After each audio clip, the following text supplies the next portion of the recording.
Hey y'all, I'm Todd Bailey. What's up? It's Arie Lumberdozy. And this is fucking Brewtal. Get in the pit, stock up the fridge, and listen. We're here to cover the latest in metal news and craft beer. A match made in hell. If it makes you bang your head, then we want to hear it. If it tickles your taste buds, share those suds. Turn it up to 11. Crack open that beer. It's about to get brutal.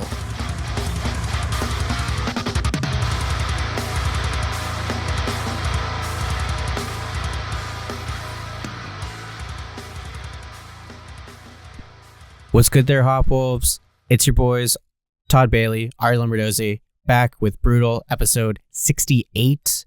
Hell yeah. It's Friday, February 24th. Always excited to be recording, especially when it's on a release day. Lots of good shit to be talking about, and it's been a good week, dude. Let's get into it as always. I want to hear about what happened in the world of Todd Bailey this past week, dude. Give it to me straight. Nice and slow. Well, started out pretty rough, but that's just because a lot of edits came down. However, it has turned into a nice end, on track with everything, and I'm actually gonna go out tonight, celebrate someone's birthday, aka Peter, Primetime Pete, Pistol Pete. Hell yeah. So many nicknames for him, but this is kind of crazy, dude. His brother Carl, and his wife Megan all have birthdays this week, which is crazy. Yeah. So we're going to do a joint celebration tonight at Pinballz, which is a fun little place in Austin. We're going to go to, I think there's a newer one. There's an OG one, and then the newer one that's a little bit more north, but they have more games at the newer one. So we're going to go there and get our shot on, our little bocce ball and everything in between, and nice. Do it up, man. Yeah, so it's a nice little incline up from how the week began. I mean, if it's going to go anyway, good thing it's going up instead of down. That's the worst. When it starts off strong, it gets worse as the week progresses. But if it starts off bad and gets better, now we're talking. Yes. Hell yeah, dude. That sounds dope. Also, you didn't mention that pinballz is spelled with a Z. I feel like that's an important little tidbit that you just neglected. It's implied. The implication is that to whom? Not everyone lives in Austin, Todd. Okay. Listen, man. Enough about myself. Let's move on to you, because that's all I can say about this week. It's all blur, but you actually had a pretty exciting past 48, 64 hours. 94 hours, baby. The past week has been kind to you. It has, and thank God, dude, because I don't know how much more I could take with bullshit weeks. Not that's dramatic, but I'm always dramatic. Hey, anyway, heard. Yeah. It's been good. This week has been dope. Not to get too into it, but the highlights. I got to spend a lot of time with my wife this week, which is always really sweet. Even though her work schedule has been kind of fucking weird and all over the place, it's been nice to have some quality time with her. But I also got some quality time with the boys, which hasn't really happened in a while. So I've been super stoked about that. And I got to hang out with your brother, Polar Bear, a.k.a. Dan, and our buddy Chris Beast Soliday. We went to go see Gideon for the Fallen Dreams, Orthodox, Guerrilla Warfare, and our other homies. And for the Fallen, or not for the Fallen Dreams, that'd be cool. Fall Off the Earth, our dude Pat, and we got a few other friends in there. They played at a venue called the Craft House, which was the first time I'd ever been there. It's super bougie, dude. I wasn't expecting it to be that nice. Yeah, those pictures you sent me, I was like, man, a metal show at that venue? That's interesting. It was interesting. It sounded good. The pit area was I guess you're pretty standard pit areas. So there's a good chunk of people down there, but you can just go buy tickets and hang out at the table and eat. They've got pretty good food. I didn't have any, but you're having a nice little burger during a breakdown. Yeah. It's a very bizarre thing. And it's also connected to a bowling alley. Super, super bougie. I'm still not sure how to make of the place. I'm not mad about it, but they also had a bunch of signs that said no crowd surfing or moshing which as soon as Orthodox came on, that went to shit. So like it was kind of weird getting into it, but like, dude, the show was awesome. Every band fucking was on point. I haven't seen For the Fallen Dreams in like 10 years, something like that. It's been a long time. Did you get Jim's business card? He wasn't there, dude. What? He wasn't there. I know. They have I didn't recognize any. I mean, I recognize the band from like the videos and stuff like that, but I'm not too familiar with like who's currently in the band other than Chad. I was going to say, at least hopefully Chad was there because. Oh, yeah. Chad was there. Chad's beard is fucking wild, dude. He's got it like it's down to here and then it's braided. Yes, I was going to say he's nodding it off. I love it. Yeah. I mean, he sounded great. They were pretty heavy on the newer material, which is to be expected, but they played a couple older ones. Like they played Brothers in Arms. They played Nightmares. They played a couple off of Six. So I feel like the set list was pretty diverse. Orthodox was my favorite. Like they are so good live. Their guitarist, man, riffs for days. Yeah, it was a good time, dude. I haven't like really thrown down at a show in a long time. My knee and the rest of my body were not super stoked about that, but at the time it was good, and a lot of like pent up aggression got out in there. So that was fun. I mean, Gideon brought it. They sounded great. Cowboy hat in tow, beautiful. Guerrilla Warfare was cool. I didn't have too much experience with them before, but they were sick. Their drummer does pretty much all the lyrics, and like he's the front man, but they all do stuff sick in the band. Yeah, it was super cool. Like the way that his mic was set up was like kind of wrapped over him. And then beside that, so I had a great time there, and then I got to hang out with our homies in the Breathing Process at their practice space over the weekend because they're based out of Pittsburgh now. So that was super cool to kind of see what they've been doing and working on behind the scenes and stuff like that. So there's some cool things coming. So I'll keep the Hopwolves updated. I was going to say you can't really go into details, but it is something to keep your eyes and ears out for, because I love what's tinkering up in their brains on how they're going to sound in the future. Yeah.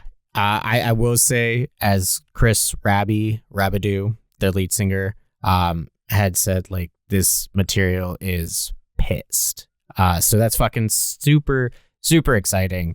But again, we'll keep the Hopwolves updated. We love those boys and girl. Of course, Sarah is holding it down on the guitar as well. But we're going to hold it down with our beverages today, dude.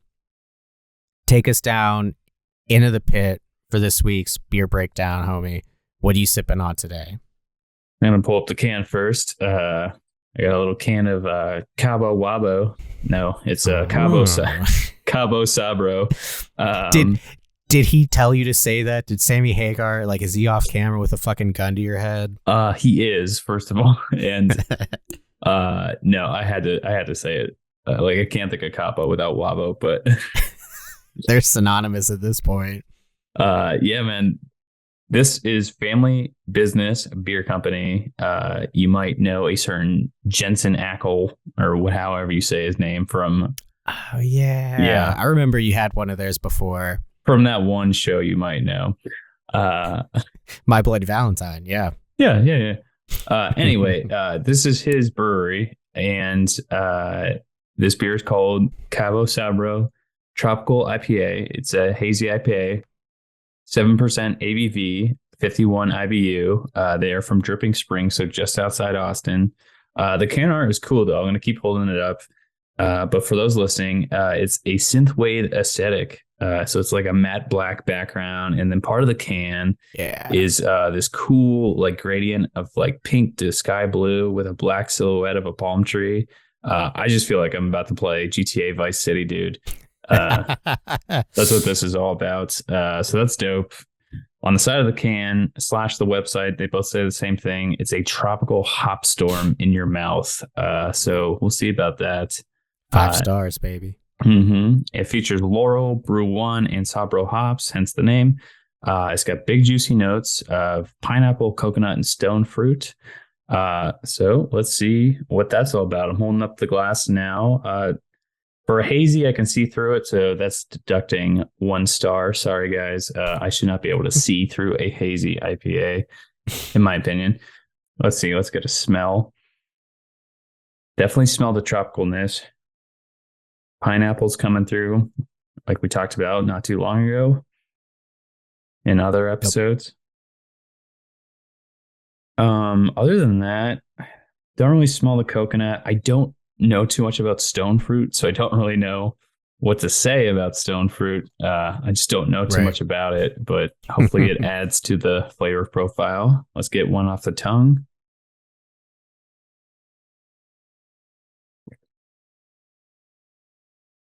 Oh, that's smooth. That is smooth. Okay. I can't taste any bitterness, actually. Nice.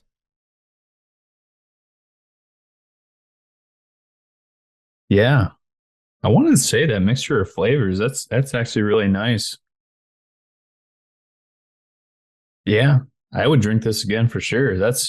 I'm glad I saved this for last. Yeah, that's a nice little IPA. It's not overbearing, even on the back end. Like it doesn't make me recoil at all from the bitterness. Yeah, I could chug this, dude, for an IPA at 7%. Wow. Hell yeah. That's damn good beer. I would pick up a 6-pack of that for sure. Good job, family business. Looks like there's some clout behind that celebrity tie-in, dude. Dude, that's what's up. I mean, the thing with celebrities and having, whether it be like you said, like Cabo Wabo or any type of spirit or beer, like you're using that clout. I'm sure like that's not exactly what you're going for, is like to be like push the product because like, hey, this is Jensen Ackles. But when it's actually good, that's exciting, because there's plenty of times been to like a restaurant or something, and I'm just like, dude, this just isn't, like, if it wasn't for this person, I would not come here. So that's good when the product is actually living up to like some sort of standard. And on Brewtal, we have high standards. We don't, but that's pretty exciting regardless. Hell yeah, man. One might say this beer is supernatural. Nice. I finally got the show. Like in my mind, I was like, man, I'm blanking out on what that goddamn show is. But yeah, that's how you might know Jensen Ackles is supernatural. It's been on TV forever. Dude, or on The Boys, in the latest season of The Boys season there. Yeah, dude. That his character, dude, is such a piece of shit, and he does such a good job with it. I love it. Yes, I highly agree, and definitely go watch that show too, because that's, to me, the best superhero thing out there. Honestly, even better than a lot of the movies that have come out. I concur, Doctor, 100%. To follow your hazy IPA, I also have a hazy IPA, and I'm swear we don't do this on purpose. It just fucking happens. It's that sync wave, dude. I love, like, anytime we're texting back and forth, like, it, not even about the show, just in general, that's the term. So thank you, Mood Ring. Seriously. For that. I mean, the song is great, but we use sync.wave all the fucking time. But yeah, we're on that Mood Ring shit, and I'm excited about the one today. I haven't had this particular brewery in a hot minute. I've had it on the show before. One of my favorites. Todd and I have been there. We've talked about this before. I'm talking about Southern Tier, boom, with their 2X HAZE. I haven't had this one in particular, but the thing I love about Southern Tier, like their 2X series, is one of my favorite. Their 2X IPA is just a nice West Coast style, and that's a go-to if it's available, dude. But really, any of the 2X is pretty dope. And the thing is, they all are 8.2 ABV, and I don't know why that is. I really like it, but they're all that ABV, and that's pretty exciting. So yeah, and they call it the 2X factor, which I think is a newer thing, but I fucking love it. So yeah, I'm excited to have this, and also just to go over the can, it's a 19.2. I've had a few of those in the past few months. I'm obsessed with it. I think it's a really good move on the beer industry. As much as I did not like it before, it makes sense for me now. I can have one. I had a PPR before, but like this should be good. So yeah, it's a hazy, juicy double IPA and Southern Tiers from Lakewood, New York. Beautiful brewery. But they have one in Pittsburgh here too. So I'm excited for that as well, especially because it's right by Stage AE. And that's a pretty cool venue. It's in the heart of downtown. So, I mean, that'll be a frequent stop whenever shows are happening. But to describe the can, all of the 2Xs kind of look the same, but that's cool because you know exactly what you're looking for. So they almost always have, like the black up top for everyone listening, and then a variation of colors at the bottom. So in this case, it's various shades of lighter blue, kind of like a teal type of deal. So blue-green-ish. Yeah. And it's kind of cool because like these kind of look like I would almost imagine like a hazy cloud type of deal. And then the logo is in the middle, 2X haze, very big, bold, so you know exactly what you're getting. So I really like the can art. I've always liked it, and they've kept it pretty much the same ever since like I can remember Southern Tier being out. So the consistency is key. Per the Beer Advocate, because I had a hard time finding it on Southern Tier's website for whatever reason. Neither here nor there. Southern Tier's 2X haze is an absolute flavor bomb. Hazy golden orange with a soft body and booming with tropical flavor. This double IPA is smooth and beguiling. What a word, dude. Hell nice. Yeah. That's a band name. Yeah. I don't know. I guess I'm primed for like Giles from Unearth, but like that's like the image that I have of the band is they're looking like an Unearth knockoff type of deal. Yeah, I almost thought you're referencing Giles from Between the Buried and Me. Oh yeah, I forgot about that one too. There's so many in the industry. We can have one that's beguile and one that's beguiling. So I feel like beguiling would be like more of the BT Bam type of knockoff, and beguile would be the Unearth knockoff. Dude, saying beguile sounds like a bird that's like trying to say Kyle. Beguile. It does, dude. This beer's hitting me, man. 7%. Let's go. Dude, I already knew like writing some of these notes that was going to be weird today, and it is, but that's exciting for everyone. Hopefully everyone. It's a Freaky Friday. Freaky Friday. Let's get it. To finish up what they said, the supreme drinkability of 2X beers will have you in awe as you keep up with their daring 8.2 ABV. Now you too have the 2X factor. Fuck yeah. 2X Haze is brewed to bold strength with an absurd amount of hops, 3 times the standard IPA, and then dry hopped relentlessly on 4 different days. Now that's the 2X factor. Cool. Extreme. I also feel like I'm on a game show too. I think the X Factor is a game show, but it should be. I'm pretty sure it is. Yeah. That sounds about right. Let's crack this bad boy open. Oh, nice. Got first try. I've not had this one. Love Southern Tier, so I'm already primed to probably like it. But cheers, 2X hazy. Brewtal. Now, for the listeners, Arie does not need this beer right now, but he's about to become drunker.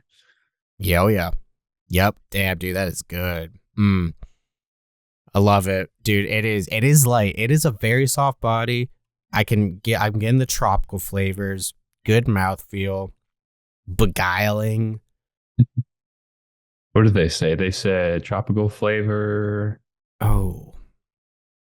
Any notes of what fruit you're getting? Or? I mean, the tropical, they say like a hazy golden orange. So I'm thinking, let's see, let's try. I don't know. In a tropical punch, there's so many flavors. So it's probably all mashed together that you can't really tell. I mean, like probably like a I'm thinking like guava, like maybe like a pineapple, orange in there, of course. Tangerine, passion fruit. Yeah, you know, pretty much all the things. Yeah, dude, it is so smooth. I love it. I already feel the 2X factor coursing through my veins. I get a lot of it, like the tropical flavors, like throughout, like the whole flavor profile. So like I get it on the front, I get it on the back.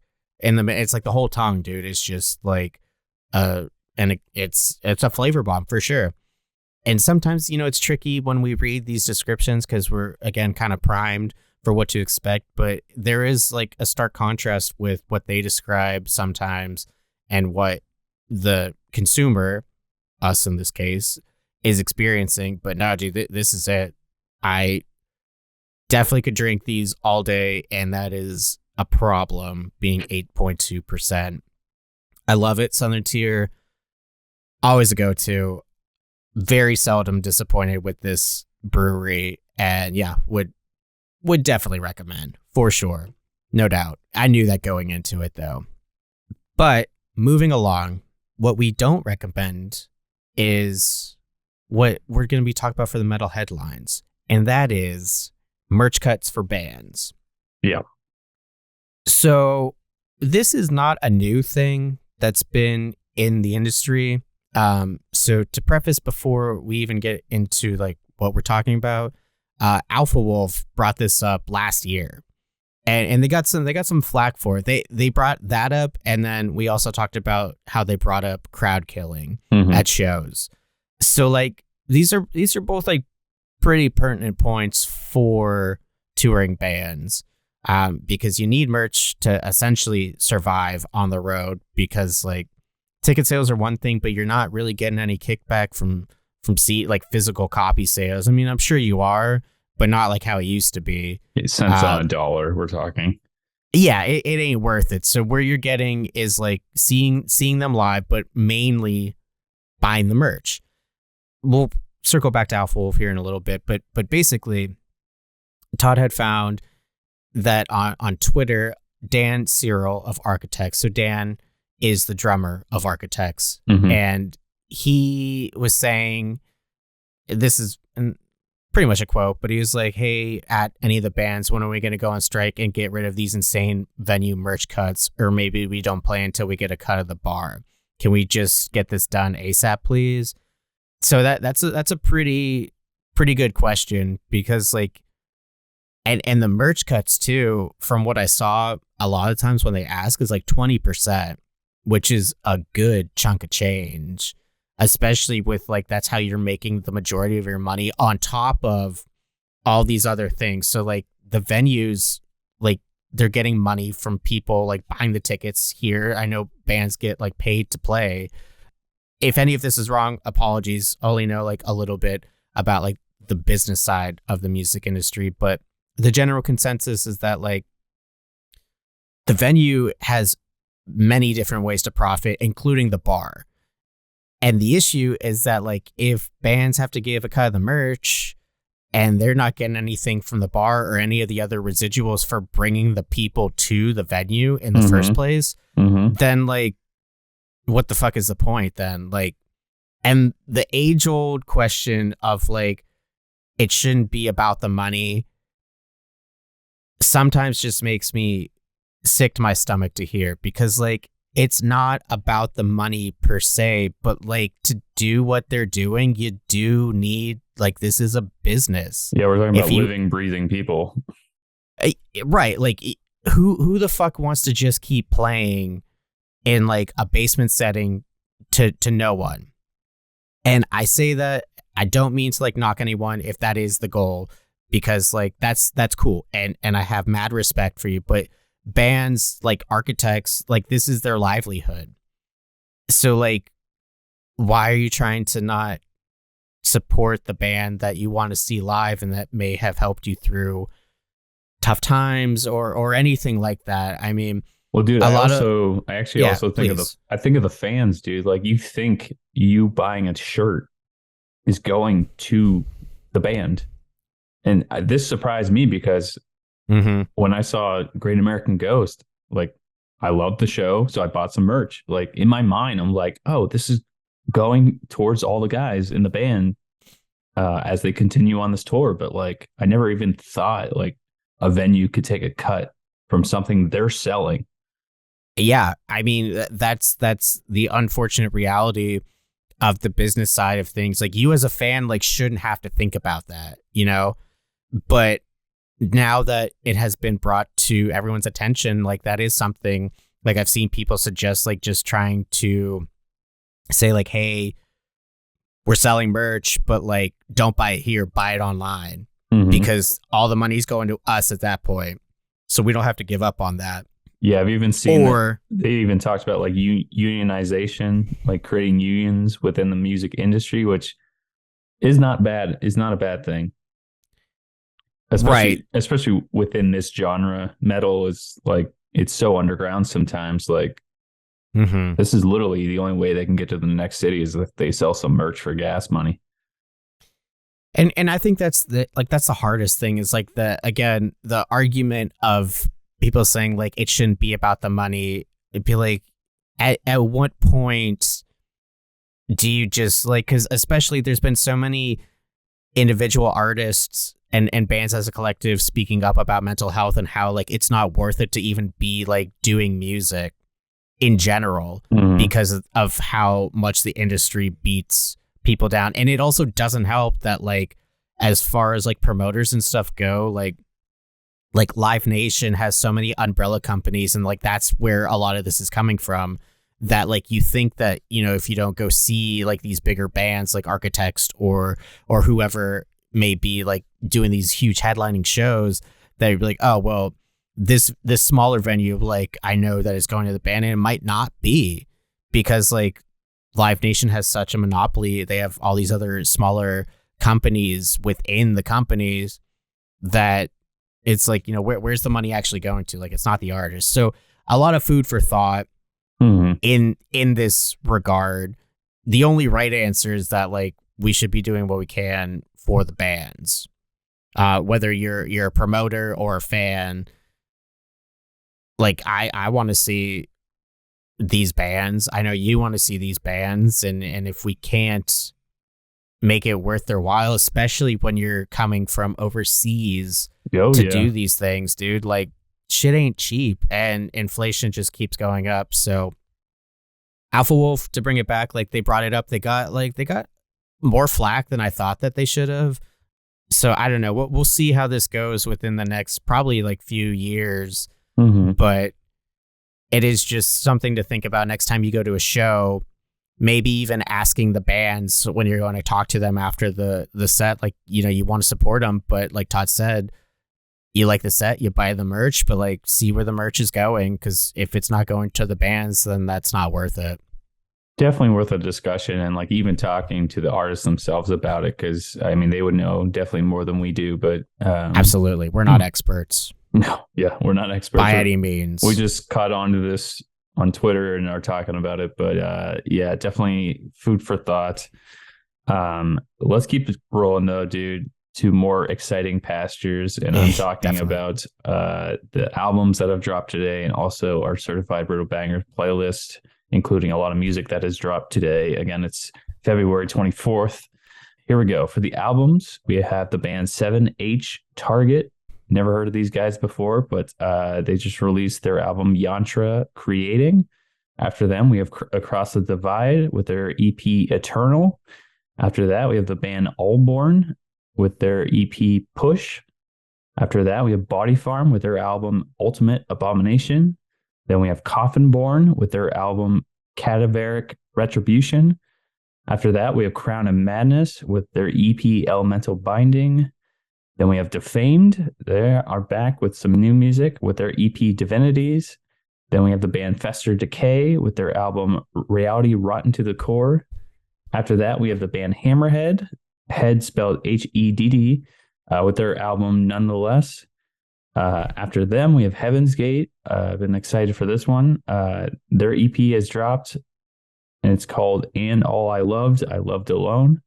After them, we have the band Hollow Construct with their self-titled EP. Then we have Hypnos, and the S is spelled with a 5. Their album Sheol just dropped. That's spelled SHEOL.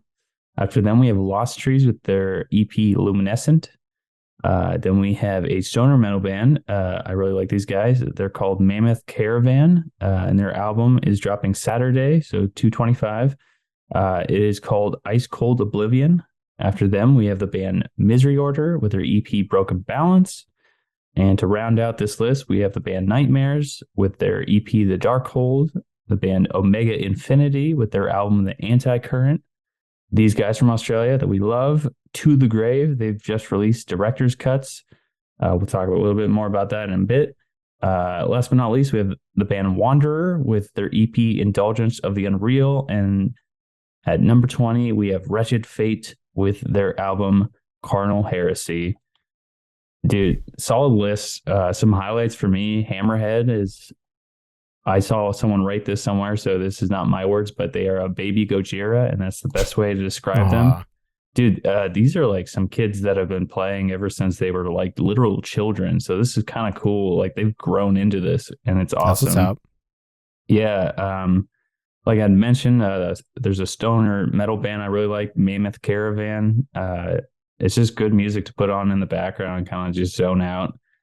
Of course, To the Grave, man. I'm just gonna say that's our favorite of today. Like we've been waiting for that. The singles have been awesome, and I think they brought it with the whole package, just front to back. His vocals have improved so much. He's actually talked about that on social media. How he basically said he's like, I got my shit together. No joke. Like they either posted it on their band page or his personal page, but he was like, yeah, like I took strides to make my vocals sound better and take care of my voice.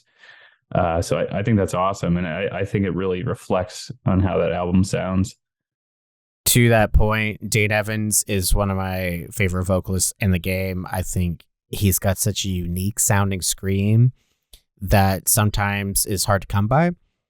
And I love whatever he's doing, however he's taking care of his voice. Kudos, because that's awesome. And that's not and that's another thing. Like as much as deathcore likes to ride on vocalists specifically, which of course they're fantastic, but like dude, the musicianship sometimes I feel like goes by the wayside. But To the Grave, I think you texted me this last night. You're like, dude, this album is flawless. Flawless victory. It is, dude. Shout out MK12 coming this year. Stoked for that.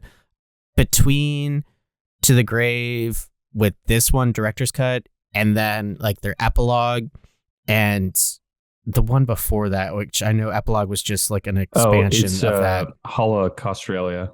Yeah, Holocaustralia. Like the band just sounds tighter, dude. Mm-hmm. They have more melodies in there too, which is really cool. Wasn't expecting that. And Sydney Horror all fucking day, dude. To the motherfucking Grave. I love this album. I've only listened to about like a quarter of it too. Oh, dude, but like, just wait. I'm excited to listen to the rest of it. The videos, I love that they're working with Ten of Swords Media. They do some super sick videos, and I love their work. So whatever To the Grave and them got together, I'm like, this is gonna be sick, and they have been sick. But enough about To the Grave. A few other highlights before we move into the CBB. Been very excited, like Todd said, for Heaven's Gate. That EP. Wow, I was just listening and looking, like Nightmares was really solid from what I heard from them. Misery Order was a lot of fun too with their Broken Balance EP. And there's a lot of other ones too that I haven't listened to a good majority of these, which is exciting. And hopefully it is for the Hopwolves too. So a few highlights, our favorite. Let's keep it going though, dude. What do we got for the CBB, the Certified Brutal Banger playlist? Again, another stellar week for us here in the metal community. Well, dude, I'm going to sound like a broken record, but this might be our heaviest list to date. It's our mission is just to make it heavier and heavier.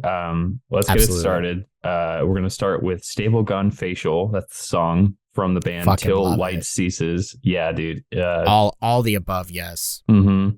I'm glad you brought this next one to my attention. We have the band Stillbirth with their track Autonomous Eradication. Pretty much in line with Till Light Ceases in sound. After them, we have Draconian Rain. This is one of my favorites, a highlight of the day with their track Infernal Requiem. After that, we have the band Blindfolded and Led to the Woods with their track Methlehem. Just everything about love this. It. The band title, the song title, love it. After them, we have Mental Cruelty. They're back. They have new vocalists. They released somewhat of an intro track, and then this one, Symphony of a Dying Star. We'll talk about that a little bit later, but love that they're back. Just as heavy. And then after them, we have Defamed, like I talked about with their EP. So I chose the title track, Divinities. After that, we have Nihilist with their track Blind. God, I love his voice. Yeah. After that, we have Waste out of Minnesota with their new track Two-Face. A little bit more about that later. And then we have BODYSNATCHER next with their new track Dead Rabbit. After them, we have the band Enox with their track Mortal Shell. Then we have the band Queen Kona with their track Heist. Then we have Tariot with their track Hellhole. And then the band Defocus is next with their song Biased. After that is a band you put on my radar is Obscure Mantra. And their song is called Korompu. It's spelled Corrompu. Don't know what that means, but that's the song title. After that, we have the band Of Sulfur. You might know them. This one's featuring Alex Terrible of Slaughter to Prevail, which is dope. And that track is called Befaller. After that, Bleed the Sky is back. They have a new vocalist. And this one's actually featuring probably a band that has influenced them a lot. Chimera, Mark Hunter, he's on there. And the track is called The Parasite. After that, we have the band Embryo with their track Highest Fame. After that, we have Death, however you want to say it. They have a new track. It is called No Rest, No End. After that, we have Un Misery with their track Misery Lives Forever. And then last but not least, we have the band Melancholia with their track Prisoner. And what's cool about this is it is featuring Nima, who is from Fell Silent and Monuments. I love that he's still doing stuff is in the game, even though he's not fronting a band at all. But I just love that he's included in stuff. Dude, again, solid list. We're trying to make it as heavy as possible. Some highlights for me: Draconian Rain, their track is awesome. Blindfolded and Led to the Woods, that track is awesome. I love that Mental Cruelty is back. I'm going to say that's probably my favorite of the day, although a good close second is the new Waste track. I think this is the best song they've ever released. I love the structure of it and the background noises. Really good stuff. But for you, dude, like what really stood out to you? What was kind of like itching that scratch? Well, to preface that, I haven't listened to a lot of like what dropped today. So like afterwards, I'm deep diving into all the goods.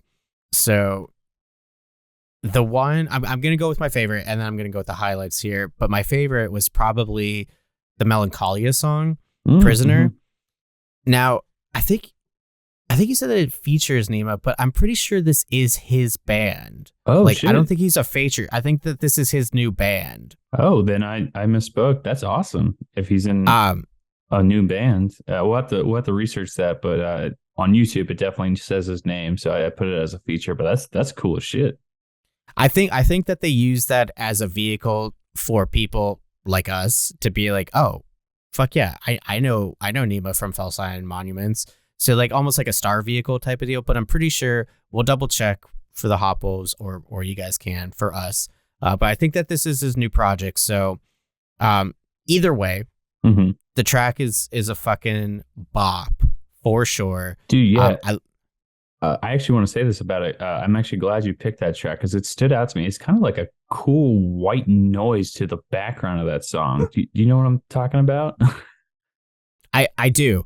And that's one of the things that really drew me to the song is like it is like I love when there's like some really like it's not even that subtle. Like it's still pretty predominant in the mix, but it's pretty constant throughout the entirety of the song. And I really, really love that whenever bands do that. And also like just the term Melancholia, like I don't know why, but I've always been like really into that term. Just like being sad all the time. Sad boy music. Sad boy music. Hashtag us for sure. Or me in this case. I can't soundtrack to our lives. Absolutely. So that was my pick, but some other standout ones for myself. I love when bands come back that I used to love, or like at least in passing over the years. So like the Un Misery, Misery Lives Forever, those guys, they're French, pretty sure, but damn, that track is super sick. Mm-hmm. I remember listening to them years ago when we started really getting into Brewtal, and that was cool. The Daith song, or however you may say that, this is their first track in 13 years. And it's funny because like having the Bleed the Sky with Mark Hunter on it, which is another one of my favorites, Chimera towards the end of their lifespan was basically Daith. Like that whole band essentially migrated into Chimera. So it was like Mark Hunter and then Daith, which is also funny because like their self-titled, Chimera self-titled, had Kevin Talley, who was also in Daith before the rest of Daith came. Dude, it's so weird. But like those were sick. I'm really excited for the new Bodysnatcher, the new Mental Cruelty, Draconian Rain, Blindfolded, and Led to the Woods is my pick, like name wise of the day. That dude, Bethlehem is amazing. No joke. Check that track out, dude, because it's got a cool ass breakdown in it, and just it kind of made me think of that Melancholia song. Not in that it's the same, but it's just they're doing something different that really stood out to me. That's awesome. And I mean, we're always looking for bands that are sticking out to us in a sea of so many other super talented musicians out there. It's so hard to kind of find, not like, I mean, we'll give ourselves a pat on the back, but like, it just goes like, these are the ones that really stood out for us, but there are so many other bands out there that are killing it that we don't know about. So that's why we do what we do, which leads us to our featured band, another diamond in the rough, dude. Very excited for who we're going to be talking about today. Take us down our journey for the day, because that's going to be a poignant word. Yes. As always. So our featured band for episode 68 is Exalted Sigil, and we're featuring their track Labrinthian. This band is two people. This is awesome. Kyle and Kyle. Kyle Myers, he is the lyrics and vocals, and then Kyle Calandrell. I think I got it on the last one. He is all the instruments, which is crazy. That is so crazy. But I love that they're doing this. Their bio states in early 2019, both Kyles, they reunited and began writing new material. Their goal was to create a unique blend of metal capable of transcending genre boundaries. They're operating independently. So that goes for the writing, recording, engineering. They produce all their music. Musicians to some, explorers in the further regions of experience to others. It's a nice little saying at the end of that bio. Here's a little bit about the track. This is the final track off their EP from 2021. So this is out for your listening pleasure. Go check it out. Again, it's the Labrinthian. It seems to be a favorite amongst the listeners that they have. From the start, Kyle Myers, I should say, said that he was going to do all the lows on this track. So it's a bit different than our normal wide range of screams. The Hell's Alchemist, which is the EP title, it is a concept EP, and in this song in particular, the main character is presented with the puzzle box from Clive Barker's Hellraiser. That's what's up. I love that. So at the end of the story, the Hellraiser universe comes into play. Yes, Pinhead is the Cenobite that shows up, but in our story, they say, we represent her as a female, same as the original novella, The Hellbound Heart. They refer to her as the Hell Priestess. Furthermore, the protagonist, the Count Saint Germain, becomes inducted into the Order of the Gash, hence the Hell's Alchemist. This is cool, dude. Plus, I've seen the recent Hellraiser movie, which is on Hulu, which features a female Hellraiser. I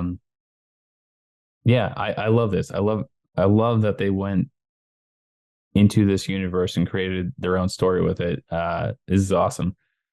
Yeah, dude, I completely agree. And I'm glad that you brought up the latest Hellraiser, which I unfortunately have yet to see. That's still on my to watch list. But like, that's really cool because I didn't know that the original novella was hinting at it, the Hellraiser character being a female. So that's super cool. And one of the many reasons why we do this show. Like I love hearing these little tidbits, and where the headspace is in the writing process. So that's really cool. Hellraiser is one of my favorites. So any like that when Todd, I remember, presented Exalted Sigil to us a while back, I saw all the things in regards to Hellraiser. I was like, dude, I don't even need to really listen to the music, like sign me up. But luckily for us, the music's fucking sick. Getting into the notes of the track, and bear with me, I was telling Todd before we recorded, I was kind of tipsy while I had written down these notes, excuse me. So when that happens, I get very rambly, which is why this episode is probably going to be longer than other ones. So here we go. Notes on this track. So concept EP means for the Hopwolves, you already know the word we're looking for. No, it's not aliens. Please say it with me. Journey. The band.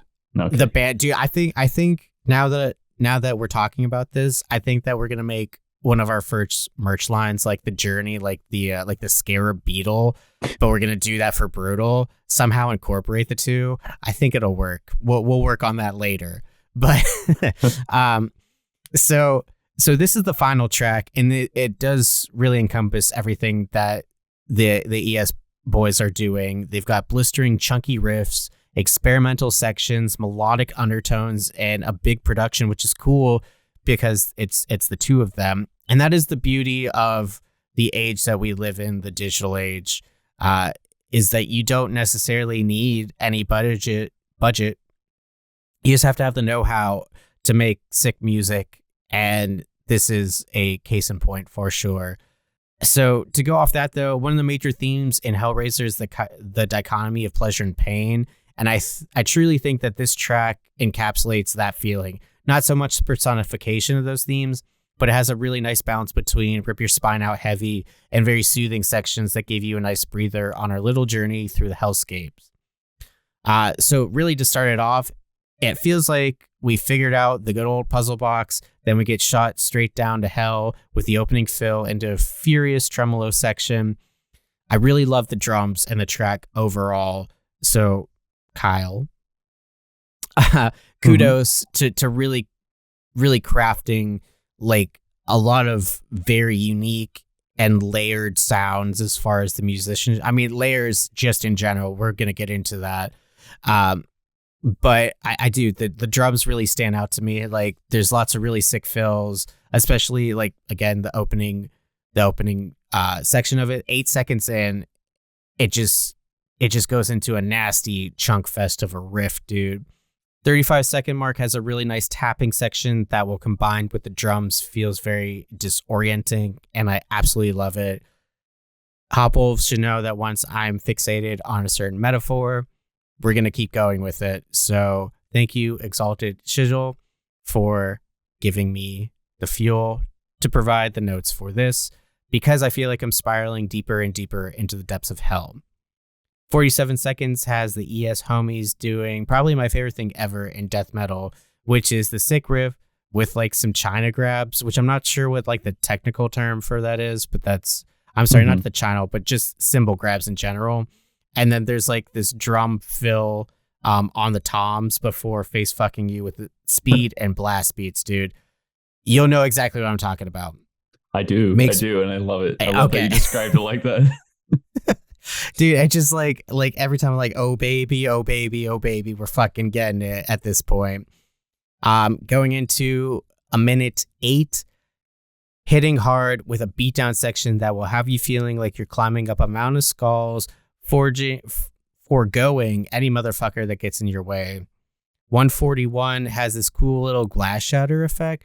Probs just some chimes, but I'd like to think it's like a glass heart or something shattering while we get in the first melodic breather of the song. 2 minutes, 7 seconds plunges deeper into the chasm of fire and brimstone with more heavy that feels both wrong and right. I love that. 242 has some whimsical fade in and outs that make me feel like my favorite Mr. Krabs meme that I like to send to Todd all the fucking time, spiraling during the Pretty Patties episode. Can confirm. As Paris Hilton who you would probably be passing by in hell would say loves it. Love that. At this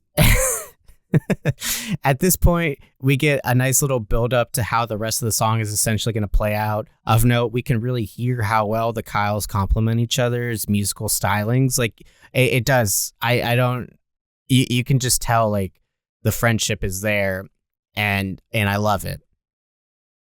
3 minutes 48 to the end of the song, and this is a pretty good chunk of song.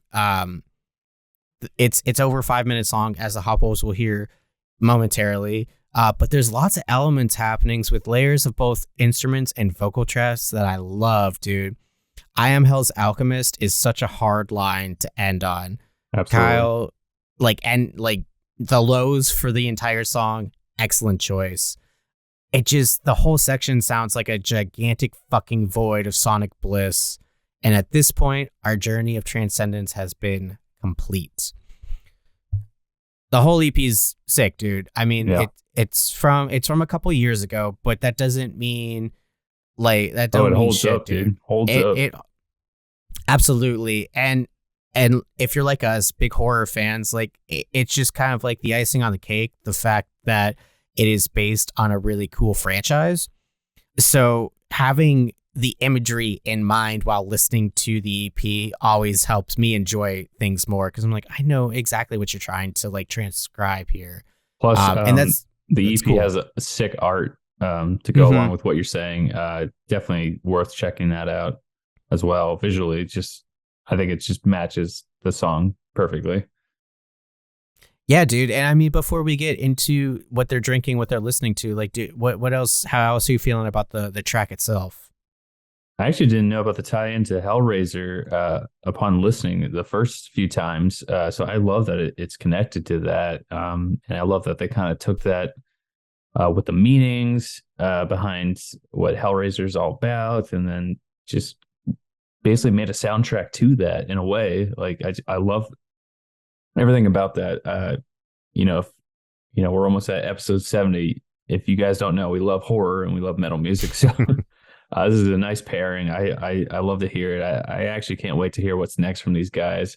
I know when we were talking to them, it was kind of like, take your pick, but I actually love that they picked this song. It wasn't on our accord, it was on their accord, and they picked a great one. Yeah, they really did. So Hopwolves, you'll get to listen to Labrinthian here pretty soon, but definitely do not sleep on the rest of Hell's Alchemist. Stellar EP for sure.